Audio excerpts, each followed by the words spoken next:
Wife और उनकी बेटी होती है। अब ये तीनों रात में टीवी देख रहे होते हैं कि तभी लड़की को अपने बॉयफ्रेंड का कॉल आता है। अब वो अपनी माँ से बहाना बनाकर बाहर निकलती है और बॉयफ्रेंड से बात करने लगती है। इसके बाद हम देखते हैं कि उसके पीछे एक अनजान बंदा आ जाता है और वो लड़की के गले में स्टेथोस्कोप डालकर उसे पीछे खींच लेता है और शायद उसे मार भी देता है और फिर ये सीन यहीं पर कट हो जाता है। अब अगले सीन में हमें एक छोटा सा गांव दिखाया जाता है और उस गांव के बाहर एक झोपड़ी में एक बेटा और उसकी माँ साथ में अपना जीवन गुजार रहे होते हैं। ये बच्चा रोज सुबह जल्दी उठकर नदी में नहाने जाता है और उसके बाद अपने स्कूल जाता है। उसके सुबह जल्दी नहाने की वजह ये है कि जब बाकी बच्चे उस नदी में नहाने आते हैं तो वो उसे नहाने नहीं देते, इसलिए वो पहले ही नहाकर स्कूल के लिए तैयार हो जाता है और उसके बाद तैयार होकर स्कूल चला जाता है। अब उसी गाँव में अनंत नाम का एक पैसे वाला बंदा भी रहता है जिसके पास एक शानदार बाइक होती है। अब अक्सर वो छोटा लड़का अनंत की बाइक को आते जाते निहारता रहता है और इसी तरह उसकी एक ख्वाहिश होती है कि वो भी किसी दिन उस बाइक पर बैठे। इसके लिए वो हर रोज अनंत से लिफ्ट भी मांगता है, लेकिन अनंत उसकी तरफ देखता भी नहीं। फिर हम देखते हैं कि ये सब गांव के दो लोग नोटिस कर रहे होते हैं जो उस बच्चे से कहते हैं तू छोटी जाति का लड़का है, इसीलिए अपनी हैसियत के हिसाब से सपने देख, कोई तुझे भाव नहीं देगा। अब ये सुनकर बच्चे को गाँव वालों और अनंत पर बहुत गुस्सा आता है और इसी बीच एक दिन अनंत भी उसे अपनी बाइक को छूने के लिए सजा देता है और उसको 2-3 धीरे से थप्पड़ लगा देता है। वहीं दूसरी तरफ हम देखते हैं कि उस बच्चे की माँ खेत में काम करती है और उसी गांव में राघव नाम का एक बंदा भी रहता है जिसकी उसकी माँ पर बुरी नजर होती है। फिर एक दिन जब वो बच्चा अपने घर पर लकड़ी का काम कर रहा होता है तभी राघव और उसका साथी उस बच्चे के घर आते हैं और उसकी माँ के बारे में पूछते हैं तो वो बच्चा उन दोनों को कोई जवाब नहीं देता, बल्कि वो राघव की आंखों में आंखें डालकर देखता रहता है। ये चीज अब राघव को बिल्कुल भी पसंद नहीं आती, इसीलिए वो उस बच्चे को कसकर पकड़कर कहता है तेरे बाप ने भी कभी मेरी आंखों में आंखें डालकर बात नहीं की, फिर तेरी इतनी हिम्मत कैसे हो गई, अपनी नजरें नीचे करके बात कर। लेकिन वो बच्चा अभी भी उसकी बात अनसुनी कर देता है, जिसके बाद राघव उस बच्चे की चड्डी निकालकर उसके प्राइवेट पार्ट्स को सिगरेट से जला देता है। इसके बाद हम देखते हैं कि अगले दिन वो बच्चा उन दोनों गांव वालों पर पत्थर फेंकने लगता है जो उसे कल छोटी जाति का बोल रहे थे और इसी तरह वो उनका मुंह बंद करा देता है। फिर उस दिन जब अनंत अपनी बाइक पर कहीं जा रहा होता है तो वो बच्चा उसके सामने आता है और आज फिर से उससे लिफ्ट मांगता है। अब बच्चे को लगता है कि शायद अनंत आज भी लिफ्ट नहीं देगा, लेकिन इस बार अनंत उसे बाइक पर बैठा लेता है। अब बाइक पर बैठते ही उस बच्चे की खुशी का ठिकाना नहीं रहता, लेकिन तभी उसे उस दिन की बात याद आती है जब अनंत ने उसे बाइक को छूने की वजह से थप्पड़ लगाए थे। इसीलिए अब वो बच्चा गुस्से में आकर पीछे से पत्थर मारकर अनंत पर वार कर देता है। ये देखकर अब अनंत को लगता है कि शायद ये बच्चा पागल है, इसलिए वो उसे पुलिस स्टेशन ले जाता है और कहता है कि मैंने इस बच्चे की मदद की, लेकिन इसने मुझ पर ही हमला कर दिया, मुझे तो ये पागल वागल लगता है, इसलिए इसे जेल में डाल दो। इतना कहकर अनंत वहाँ से चला जाता है, जबकि वो बच्चा चुपचाप डरा सहमा वहीं पर बैठा होता है, जैसे उसे अंदाजा हो कि उसने अनंत के साथ गलत किया है, जबकि अनंत ने उसकी हेल्प की थी। वहीं पुलिस ऑफिसर भी उसकी फाइल दर्ज नहीं करता और उस बच्चे को बैठाकर उससे बात करने लगता है। सारी बातों को सुनने के बाद वो ऑफिसर उससे कहता है कि तुमने आज जो किया वो गलत था, लेकिन अगर तुम्हें बाइक से प्यार है तो मेहनत करो और इसे खरीद लो या पढ़ लिख कर पुलिस ऑफिसर बन जाओ, फिर दिन भर बाइक पर घूमते रहना। इस तरह वो समझा बुझाकर उस बच्चे को उसके घर वापस भेज देता है। अब सीन यहाँ से कई साल आगे शिफ्ट होता है, जहाँ हमें दास नाम का एक पुलिस ऑफिसर दिखाया जाता है। अब दास की बात करें तो वो एक बहुत ही ईमानदार पुलिस ऑफिसर होता है। वो कभी भी किसी भी काम के लिए कोई भी रिश्वत नहीं लेता, चाहे उसके ऊपर किसी का कितना भी दबाव क्यों ना हो। फिर हम देखते हैं कि दास के घर के पास उन्नी नाम के आदमी की फैमिली रहती है और उन्नी के पास एक पुरानी बाइक होती है जिसे दास खरीद लेता है। अब बातों ही बातों में हमें दास की एक आदत के बारे में पता चलता है, जो है लोगों के साथ अंताक्षरी खेलना। वो अक्सर अपने स्टाफ और फैमिली के साथ अंताक्षरी खेलता है और सभी को गाना गाने को कहता है। फिर आगे हम देखते हैं कि दास ने उस एरिया के जाने माने पॉलिटिशियन वासुदेवन के कुछ आदमियों को गिरफ्तार करके रखा है और उसी पुलिस स्टेशन में हरिहर नाम का एक ऑफिसर भी होता है जो वासुदेवन से रिश्वत लेकर उसके लिए काम करता है। अब हरिहर वासुदेवन के कहने पर दास को डराने की कोशिश करता है और कहता है कि ये वासुदेवन बहुत ही खतरनाक आदमी है, इसीलिए उसके आदमियों को छोड़ देना ही ठीक होगा। लेकिन दास उससे कहता है कि मुझे फर्क नहीं पड़ता कि ये किसके आदमी हैं या वो वासुदेवन कितना बड़ा गुंडा है, इसीलिए तुम पहले इनका FIR दर्ज करो, बाकी मैं देख लूंगा। अब ये बात चुपके से हरिहर वासुदेवन को बता देता है कि दास उसके आदमियों को नहीं छोड़ रहा, जिसके बाद दास को एक अनजान कॉल आता है और उस कॉल पर मौजूद आदमी उससे कहता है तुझे अंताक्षरी खेलना पसंद है ना, चल अब मेरे साथ खेल। और इसके बाद वो गाना गाने लगता है। तो दास उससे पूछता है कि कौन हो तुम, तो वो कहता है कि ये सब मैं बता दूंगा, लेकिन तू मेरे साथ नहीं खेलेगा क्या? चल ठीक है, तो मैं तेरी बेटी के साथ खेलूंगा। और ऐसा कहकर वो फोन काट देता है और दास सोचने लगता है कि आखिर ये कॉल किसका हो सकता है। अब उसी रात वासुदेवन अपने आदमियों के साथ दास के घर आता है और वो उससे कहता है कि तू मेरे आदमियों को गिरफ्तार करेगा। मैं क्या कर सकता हूँ तुझे नहीं पता, इसलिए चुपचाप मेरे आदमियों को छोड़ दे। यहाँ वो दास को धमकाता जरूर है, लेकिन उसकी बेटी को कुछ नहीं करता। उल्टा वो उसकी बेटी को स्वीट्स का एक बैग देकर वहाँ से चला जाता है। खैर, अब इसके बाद हमें उन्नी की फैमिली दिखाई जाती है। वही आदमी जो दास के घर के पास रहता है और जिससे दास ने वो बाइक खरीदी थी। उन्नी की बात करें तो उसकी वाइफ का नाम होता है लता, जिसने अपने पहले हस्बैंड को डिवोर्स देकर उन्नी के साथ रहना शुरू किया था। अब उसके पहले हस्बैंड से उसका एक बेटा था जिसका नाम कार्तिक है, और इसके बाद लता और उन्नी की एक बेटी होती है जिसका नाम होता है विधु। अब कार्तिक उन्नी का बेटा नहीं है, इसलिए उन्नी उसे ज्यादा इम्पोर्टेंस नहीं देता। हम देखते हैं कि कार्तिक को म्यूजिशियन बनने का बहुत शौक है, लेकिन उन्नी उसका इंजीनियरिंग में एडमिशन करवा देता है, जिस वजह से कार्तिक उन्नी को पसंद नहीं करता। इस बीच वो अपनी माँ लता से कहता रहता है, माँ तुमने इस आदमी से शादी क्यों की? अगर तुम उन्नी से शादी ना करती तो ज्यादा अच्छा होता, कम से कम हम अपने मन की जिंदगी तो जी रहे होते। और देखो, वैसे भी मेरे पापा की बाइक घर पर पड़ी थी, लेकिन इस आदमी ने उसे बेच दिया। आप ही बताओ, आखिर किस हक से उसने वो बाइक बेची? क्या वो बाइक उसकी थी? नहीं ना। इस तरह कार्तिक गुस्से में अपनी माँ को बहुत कुछ बोलने लगता है। अब इसी दरमियान डीएसपी का एक दूर का रिश्तेदार श्रीनिवास अपनी ड्यूटी पर ज्वाइन हो जाता है, और इस श्रीनिवास की ड्यूटी दास के ही पुलिस स्टेशन में पड़ती है और वो दास के साथ काम करने लगता है। वहीं दूसरी तरफ हमें दास की वाइफ चित्रा दिखाई जाती है, जो एक हॉस्पिटल में नर्स की तरह काम करती है, लेकिन वहाँ एक डॉक्टर चित्रा को बहाने से इधर उधर टच करता रहता है, और ये चीज चित्रा को बिल्कुल पसंद नहीं आती। हालांकि वो सोचती है कि वो इस बारे में दास को बताएगी, लेकिन हिचकिचाहट की वजह से वो उसे कुछ बता नहीं पाती। अब इसी बीच एक दिन दास की बेटी स्कूल से वापस आ रही होती है कि तभी बीच रास्ते में एक स्ट्रेंजर उसे रोक लेता है और उससे अंताक्षरी खेलने लगता है। अब दास की बेटी को वो स्ट्रेंजर नजर नहीं आता, लेकिन वो उसकी आवाज सुनकर आगे का गाना गाने को कहता है, और उसकी आवाज सुनते ही दास की बेटी घबरा जाती है और अपने घर की तरफ तेजी से भागने लगती है। इसके बाद हम देखते हैं कि वो स्ट्रेंजर उसका पीछा करने लगता है और उसके हाथ में वही स्टेथोस्कोप होता है जो हमने मूवी की शुरुआत में देखा था। साथ ही इस आदमी ने चेहरे पर मास्क भी पहना होता है। अब भागते भागते दास की बेटी अपने घर के पास पहुंचती है और उसके अंदर जाने से पहले ही वो स्ट्रेंजर उसके गले में स्टेथोस्कोप डाल देता है और उसे पीछे खींचने लगता है। लेकिन इतने में दास की बेटी माँ माँ कहकर चिल्लाने लगती है और उसकी आवाज चित्रा सुन लेती है। आवाज सुनते ही चित्रा घबराते हुए घर से बाहर आती है और सामने का सीन देखकर उसके होश उड़ जाते हैं। फिर चित्रा को सामने देखकर वो स्ट्रेंजर उस बच्ची को मारने की बजाय उसे वहीं छोड़कर भाग जाता है। अब चित्रा फौरन ये बात अपने हस्बैंड दास को बताती है, जिसके बाद दास घर पर पहुंचता है। अब अपनी बेटी से सब कुछ पूछने के बाद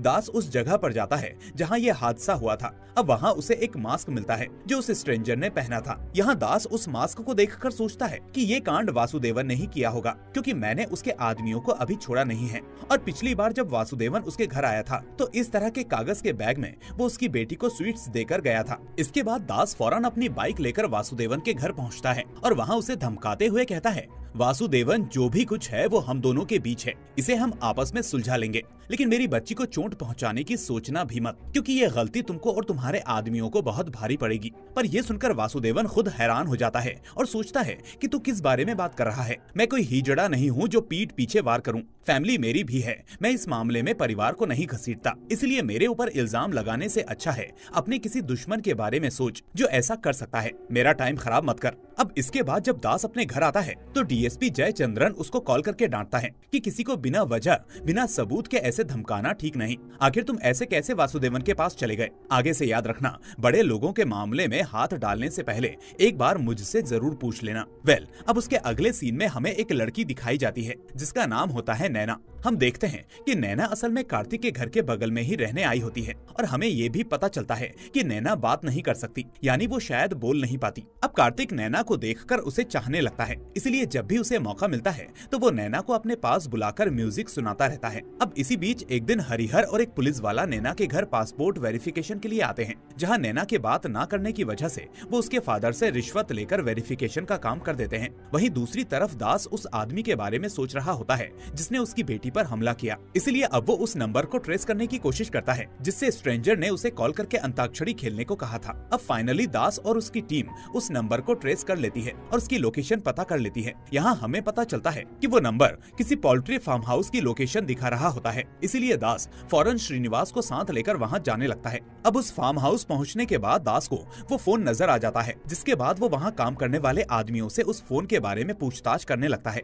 लेकिन वहाँ के लोग उससे कहते हैं कि सर, हमें नहीं पता कि ये फोन यहाँ कैसे आया, बल्कि हमने भी इसे आपके देखने के बाद ही देखा है। हो सकता है कि शायद इसे कोई जानबूझकर रखकर चला गया हो ताकि आपको गुमराह कर सके। तो अब पुलिस स्टेशन वापस आने के बाद दास श्रीनिवास को बुलाता है और कहता है कि क्रिमिनल ने स्टेथोस्कोप इस्तेमाल करके मेरी बेटी को मारने की कोशिश की, इसलिए तुम पता करो कि पास्ट में ऐसे कोई इंसिडेंट हुए थे क्या जहां स्टेथोस्कोप से किसी की जान गई हो। इसलिए ऐसे रिकॉर्ड्स ढूंढकर मेरे पास लाओ। इसलिए दास के कहने पर अब श्रीनिवास इस जांच पड़ताल में लग जाता है। उधर चित्रा ने अभी तक दास को अपने उस डॉक्टर के बारे में नहीं बताया होता जो उसे अक्सर छेड़ता है, लेकिन उसके दिमाग में एक चीज चल रही होती है कि कहीं ये डॉक्टर ही तो मेरी बेटी को मारने की कोशिश नहीं कर रहा, क्योंकि उस आदमी के हाथ में स्टेथोस्कोप था जैसे डॉक्टर के पास होता है। इसलिए फिर हम देखते हैं कि जब चित्रा के हॉस्पिटल में वो डॉक्टर नहीं होता तो चित्रा उसके कैबिन में जाती है और वहाँ वो उसकी ड्रॉअर खोलकर चेक करती है कि उसका स्टेथोस्कोप वहाँ है या नहीं। लेकिन इत्तेफाकन वो स्टेथोस्कोप वहाँ मौजूद होता है, जिससे उसे थोड़ी राहत मिलती है। पर फिर थोड़ी देर बाद जब वो डॉक्टर वापस आता है तो उसे पता चलता है कि कोई उसके कैबिन में आया था और जो भी आया था उसने उसकी ड्रॉअर को खोला था। अब वो इसके लिए चित्रा पर शक करता है और उसे सभी के सामने डांटने लगता है कि मैंने कितनी बार कहा कि जब मैं कमरे में ना रहूं तो यहाँ मत आया करो। खैर, अब इस तरह श्रीनिवासन दास को कॉल करके बताता है कि सर, जैसा आपने पता करने के लिए कहा था तो मुझे कुछ चीजें पता चली हैं। असल में जिस स्टेथोस्कोप से मर्डर की बात आपने पूछी थी, तो मैं आपको बता दूं कि अब तक ऐसी कुल 2 हत्याएं हो चुकी हैं, जिसमें से पहला मर्डर 2010 में कविता नाम की लड़की का हुआ था और दूसरा मर्डर 1991 में एनी नाम की लड़की का हुआ था। अब इन दोनों केसेस में किसी सॉफ्ट मटेरियल से गला घोंटकर इन्हें मारा गया था और ये सॉफ्ट मटेरियल स्टेथोस्कोप भी हो सकता है। आगे वो कहता है कि सर, अगर हम कुछ पुराने रिकॉर्ड्स देखें तो ऐसे और भी केसेस हमें मिल सकते हैं। इसके बाद दास श्रीनिवास से उन विक्टिम्स की फैमिली के फोन नंबर्स हासिल कर लेता है और सबसे पहले वो कविता की फैमिली को कॉल करता है। यहाँ उसे कविता की माँ से बात करने पर यह पता चलता है कि कविता के मरने के बाद उसके फादर की भी डेथ हो गई थी। और फिर हमें ये पता चलता है कि मूवी की शुरुआत में जिस लड़की का मर्डर हुआ था वो कविता ही थी और ये उसी की माँ थी। इसके बाद दास एनी की फैमिली को कॉल करता है और वहाँ से उसे पता चलता है कि एनी के मरने के कुछ दिनों बाद उसके फादर की भी डेथ हो गई थी, जिसके बाद पुलिस ने उस केस को एक्सीडेंट समझकर बंद कर दिया। अब इसके बाद दास दोबारा श्रीनिवास को कॉल करता है और कहता है कि श्रीनिवास, इन दोनों केसेस में एक कॉमन चीज है कि लड़की के मरने के कुछ ही दिनों बाद उसके फादर की भी डेथ हो जाती है। इसलिए अगर और भी ऐसे केसेस हैं जिसमें किसी के मरने के बाद उसके पिता की डेथ हुई थी तो उन्हें ढूंढकर मेरे सामने लेकर आओ। अब श्रीनिवास फौरन इस काम पर लग जाता है और जल्द ही बहुत सारे केसेस को ढूंढकर दास के सामने ले आता है। अब इन केसेस को स्टडी करते वक्त दास को 2 नाम नजर आते हैं, दिवाकर और दीपिका। फिर दास इन नामों को देखकर श्रीनिवास से कहता है कि मैंने इन नामों को कहीं देखा या सुना जरूर है, लेकिन कहाँ ये याद नहीं आ रहा। और तभी उसे श्रीनिवास बताता है कि इनमें से एक केस को डीएसपी जयचंद्रन ने इन्वेस्टिगेट किया था। तो दास और श्रीनिवास अब सीधा जयचंद्रन के पास पहुँचते हैं, ये सोचकर कि शायद वो मदद करेगा। लेकिन जयचंद्रन ये सब सुनकर उल्टा दास को डांटने लगता है और कहता है कि मेरे इन्वेस्टिगेट किए गए केसेस को तुम दोबारा खोल रहे हो, ये मेरी इन्वेस्टिगेशन की इंसल्ट है। आखिर तुम खुद को समझते क्या हो और क्या कहना चाहते हो? कहीं तुम ये तो नहीं कह रहे कि मैंने बिना इन्वेस्टिगेट किए केस को बंद कर दिया? इस तरह वो दास को फोर्स करता है और इस इन्वेस्टिगेशन को तुरंत रोकने के लिए कहता है। लेकिन ये सब दास की फैमिली और उसकी बेटी से जुड़ा हुआ मामला था, इसीलिए दास इस केस की इन्वेस्टिगेशन नहीं रोकता। यहाँ दूसरी तरफ कार्तिक की बहन विधु अपने घर के आसपास अपनी बिल्ली को ढूंढ रही होती है और इसी बीच वो बिल्ली को ढूंढते ढूंढते एक पुराने घर में घुस जाती है। अब अंदर वो कुछ ऐसा देखती है जिसे देखकर वो बहुत डर जाती है और फौरन अपने घर की तरफ दौड़ने लगती है। फिर हम देखते हैं कि उसी मोमेंट पर दास भी उसी रास्ते से जा रहा होता है। अब उन्नी की बेटी विधु को घबराकर भागता हुआ देखकर वो अपनी बाइक रोक लेता है और उससे भागने की वजह पूछता है, लेकिन विधु उसे कुछ ज्यादा नहीं बताती, बस कहती है कि अंकल अंदर उस घर में, और ऐसा कहकर वो अपने घर की तरफ भाग जाती है। फिर हम देखते हैं कि दास उस पुराने घर में जाता है, ये सोचकर कि विधु ने ऐसा क्या देख लिया। अब अंदर जाकर वो देखता है कि किसी ने विधु की बिल्ली को मारकर वहाँ लटका दिया है। अब दास को ये बात बहुत अटपटी सी लगती है, इसलिए वो आसपास उस कमरे की तलाशी लेने लगता है। फिर हम देखते हैं कि उसी कमरे में नैना भी छुपी होती है, जो दास को देखकर घबराते हुए वहाँ से भागने लगती है। अब दास उसका पीछा करता है और आखिर में बहुत लंबी चेजिंग के बाद वो आखिर में नैना को पकड़ लेता है। अब यहाँ नैना बेवजह चीखने चिल्लाने लगती है, जबकि दास उसे बार बार कहता है कि चुप हो जाओ और बताओ कि तुम वहाँ क्या कर रही थी और उस बिल्ली को किसने मारा। अब उसी रास्ते से 2 कॉलेज स्टूडेंट्स जा रहे होते हैं, जो ये देखकर वहाँ रुक जाते हैं और फिर उनमें से एक ये सब अपने फोन में रिकॉर्ड कर लेता है और वीडियो को इंटरनेट पर डालकर वायरल कर देता है। इसके बाद वीडियो वायरल होते ही टीवी न्यूज वाले कहने लगते हैं कि इंस्पेक्टर दास एक लेडी कांस्टेबल के बिना एक लड़की के साथ ऐसा कैसे कर सकता है। देखिए पुलिस कैसे अपनी मनमानी कर रही है और अगर ऐसा ही चलता रहा तो पुलिस पब्लिक की सेफ्टी कैसे करेगी। अब डीएसपी जयचंद्रन ये देखकर दास को कॉल करता है और उसे खूब डांटता है। इसके बाद पुलिस डिपार्टमेंट दास पर इंक्वायरी बिठाता है और टेम्पररी तौर पर उसे सस्पेंड भी कर देता है। लेकिन दास यहाँ पर अपनी कोई सफाई नहीं देता, क्योंकि इस वक्त उसका मन उस केस में उलझा होता है कि आखिर उसकी बेटी पर वो जानलेवा हमला किसने किया था।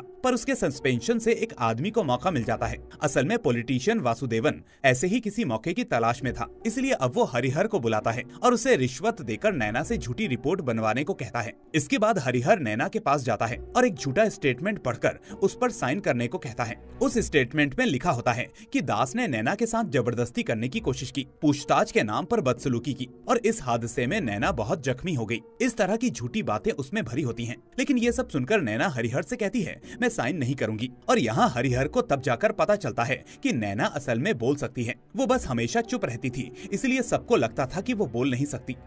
अब ये सुनकर हरिहर नैना को डांटने लगता है और फोर्स करने लगता है कि वो पेपर पर साइन करे, नहीं तो उसके लिए अच्छा नहीं होगा। लेकिन तभी हरिहर की आवाज सुनकर बाहर खड़ी कांस्टेबल अंदर आ जाती है और वो भी हरिहर की बात ना मानते हुए नैना के पास जाकर बैठ जाती है। यहाँ नैना दास के फेवर में स्टेटमेंट देती है कि उस सब में दास की कोई गलती नहीं थी, मैं बस विधु के भागने की वजह से उस कमरे में देखने गई थी, लेकिन तभी मैं मरी हुई बिल्ली को देखकर वहाँ से भागने लगी और दास सर वहाँ आ गए। मैं इतनी डर गई थी कि उनके रोकने पर भी नहीं रुकी, इसलिए मजबूरन उन्हें मेरे पीछे भागना पड़ा। अब वहीं दूसरी तरफ दास अपने घर पर बैठकर पुरानी फाइल्स चेक कर रहा होता है और आखिर में सारे रिकॉर्ड्स देखने के बाद उसे एक शॉकिंग बात पता चलती है। वो ये बात अब श्रीनिवास को बताता है और कहता है श्रीनिवास, मुझ में और मरने वालों में एक बात कॉमन है और वो है मेरी बाइक। मैंने नोटिस किया है कि पिछले 35 सालों में तकरीबन 12 मर्डर हुए हैं और इन सालों में जो लोग मरे उन्होंने इसी बाइक का यूज किया था। यानी जो कोई भी इस बाइक को यूज करता है, पहले उसकी बेटी मरती है, फिर उसका पिता मर जाता है और जैसे ही वो बंदा मरता है तो इस बाइक को साइड में रख दिया जाता है और फिर कुछ महीनों बाद कोई दूसरा बंदा इसे खरीद लेता है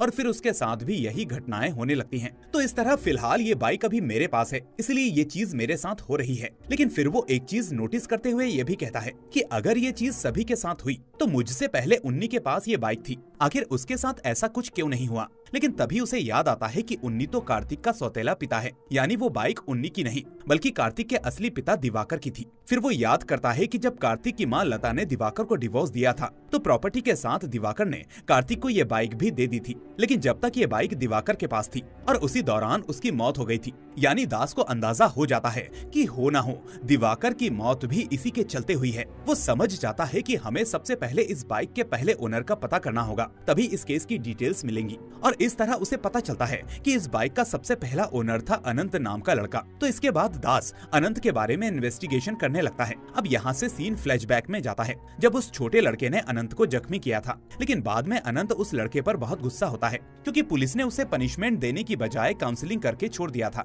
इसीलिए अनंत उस लड़के को सबक सिखाने का डिसीजन लेता है और अब वो ये बात राघव को बताता है। दोस्तों, राघव वही आदमी था जो उस बच्चे की माँ के ऊपर गंदी नजर रखता था। तो यहाँ राघव उससे कहता है कि तुम इसकी फिक्र मत करो, मेरे पास एक सोल्यूशन है। और ऐसा कहते हुए राघव अनंत को लेकर उस लड़के के घर आ जाता है। अब अनंत पहले उस लड़के को पेड़ से बांधकर उसको बहुत बुरी तरह से मारने पीटने लगता है। वहीं दूसरी तरफ राघव घर के अंदर घुसता है और स्टेथोस्कोप से उस लड़की की माँ के मुंह को बांधकर उसके साथ गलत काम करता है। अब इसी बीच स्टेथोस्कोप उसके मुंह में फंसने की वजह से उस बच्चे की माँ मर जाती है। इसके बाद अनंत और राघव उन दोनों को वैसी ही हालत में छोड़कर अपनी बाइक से वहाँ से चले जाते हैं। फिर थोड़ी देर बाद वो लड़का जैसे तैसे अपने हाथ पैर खोलकर घर के अंदर जाता है और वहाँ वो अपनी माँ को मरा हुआ देखकर फूट फूट कर रोने लगता है। लगता है। अब इसके बाद वो ठान लेता है कि वो उन दोनों को जान से मार देगा। फिर वो एक हाथ में चाकू और दूसरे में स्टेथोस्कोप लेकर अनंत के घर जाने लगता है। लेकिन इत्तेफाक से तब तक राघव और अनंत की भी एक रोड एक्सीडेंट में मौत हो चुकी होती है और ये देखकर वो लड़का जोर जोर से चीखने चिल्लाने लगता है, क्योंकि वो अपने हाथों से उन दोनों को मारना चाहता था। अब प्रेजेंट डे में दास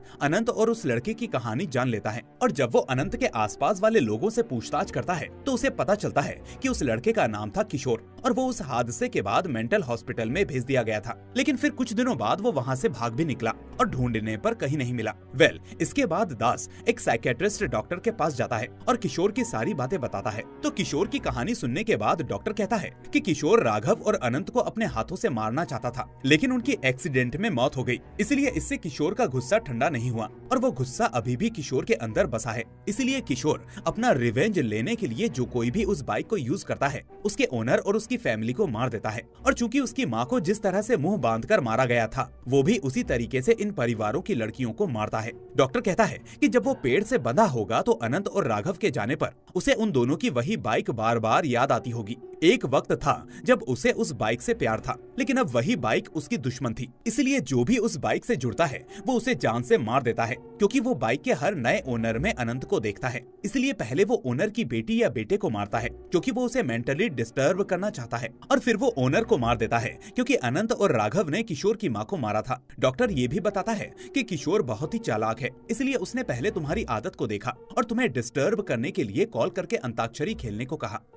अब रात होने के बाद दास ये सारी बातें श्रीनिवास को बताता है। तो यहाँ श्रीनिवास दास के घर पर सिक्योरिटी रखने की बात करता है, लेकिन दास इसके लिए साफ मना कर देता है। वो कहता है कि किलर मुझे ढूंढते हुए यहाँ जरूर आएगा, इसलिए ऐसे में अगर मेरे घर पर सिक्योरिटी होगी तो इसका कोई फायदा नहीं, क्योंकि जब तक ये बाइक मेरे पास है वो मुझ पर अटैक करेगा ही करेगा, इसलिए मैं तब तक उसी का इंतजार करूंगा। इसके बाद दास हर रोज किशोर का इंतजार करने लगता है और इसी बीच एक रात जब दास अपनी फैमिली के साथ सो रहा होता है तभी अचानक उसके घर के बाहर उसकी बाइक अपने आप स्टार्ट हो जाती है। अब बाइक की आवाज सुनते ही दास फौरन बाहर आता है और आसपास देखता है, लेकिन वहाँ कोई मौजूद नहीं होता। लेकिन यहाँ उसकी बाइक ऑन थी तो दास समझ जाता है कि किशोर उसके घर के आसपास ही है। अब दास किशोर को बुलाने लगता है और उसे सामने आने को कहता है, लेकिन किशोर बिना दिखे दास के साथ अंताक्षरी खेलने लगता है। वो दास को गाना गाने के लिए कहता है और दास भी अंधेरे में उसे ढूंढते ढूंढते अंताक्षरी खेलने लगता है। फिर इसी दरमियान किशोर दास के घर के पास जाता है और दरवाजा तोड़ने लगता है, और ये जानने के बाद जब दास किशोर के पास पहुंचता है तो किशोर उसके सर पर वार कर देता है, जिसकी वजह से दास गंभीर तौर पर चोटिल हो जाता है। लेकिन फिर भी वो अपनी फैमिली को याद करते हुए दोबारा खड़ा होता है और इसके बाद हम देखते हैं कि दास और किशोर के बीच में जबरदस्त हाथापाई होती है और उस वक्त किशोर ने अपने चेहरे पर मास्क पहना होता है, इसीलिए बहुत घमासान के बाद आखिर में दास किशोर का मास्क हटा ही देता है। और ऐसा होते ही अचानक किशोर दास को छोड़कर फौरन अंधेरे में चला जाता है। इसके बाद दास दोबारा किशोर को ढूंढने लगता है और उसे बाहर आने को कहता है, लेकिन जब बहुत देर होने पर भी किशोर बाहर नहीं आता तो दास उससे कहता है कि ठीक है, अगर तुम्हें ऐसे ही खेल खेलना है तो खेलो, मैं अपनी अंताक्षरी शुरू करता हूँ, और इसी बीच अगर तुम सामने नहीं आए तो मैं तुम्हारी मनपसंद बाइक को भी जला दूंगा। ऐसा कहते हुए दास अपना गाना शुरू करता है और अपनी बाइक को आग लगा देता है। लेकिन तभी किशोर अंधेरे से निकलकर बाइक के पास आता है और अपनी माँ को याद करते हुए उस जलती हुई बाइक को देखकर फूट फूट कर रोने लगता है। अब वो आग बुझाने की कोशिश करता है और गुस्से में दास पर दोबारा हमला करता है, लेकिन फाइनली दास किशोर को मारकर बेहोश कर देता है और उसे गिरफ्तार करके पुलिस स्टेशन ले आता है। यहाँ हमें पता चलता है कि दास के ऊपर जो इंक्वायरी थी उसमें वो बेगुनाह साबित हो जाता है और वो दोबारा अपनी ड्यूटी ज्वाइन कर लेता है। फिर ड्यूटी ज्वाइन करने के बाद दास किशोर से मिलने जाता है। वहाँ पास आकर वो कहता है, किशोर मुझ पर गुस्सा मत हो, जेल से छूटने के बाद मेरी फैमिली को छोड़ देना, क्योंकि तुम्हारे साथ जिसने गलत किया था उसको भगवान ने उसी वक्त सजा दे दी थी। जरा सोचो, आज तुम वही कर रहे थे जो तुम्हारे साथ हुआ था। क्या तुम चाहते हो कि तुम्हारे जैसे और भी बच्चे हों जो ऐसे ही अपना बदला लेते रहें? इसीलिए तुम्हें इस चक्र को तोड़ना होगा, मेरी बात को याद रखना। ऐसा कहकर दास वहाँ से जा रहा होता है। तभी किशोर उससे कहता है, अंताक्षरी में आगे का वर्ड क्या था? और उसके ऐसा बोलते ही कहानी यहीं पर एंड हो जाती है। तो दोस्तों, इस मूवी से हमें एक गहरा संदेश मिलता है। ये कहानी हमें बताती है कि गुस्सा और बदला इंसान को कहां तक ले जा सकता है। किशोर का दर्द समझ में आता है, लेकिन उसने अपने गुस्से को इतना बढ़ा लिया कि वो दूसरों की जिंदगियां बर्बाद करने लगा। ये मूवी हमें सिखाती है कि नफरत और हिंसा कभी समाधान नहीं होती।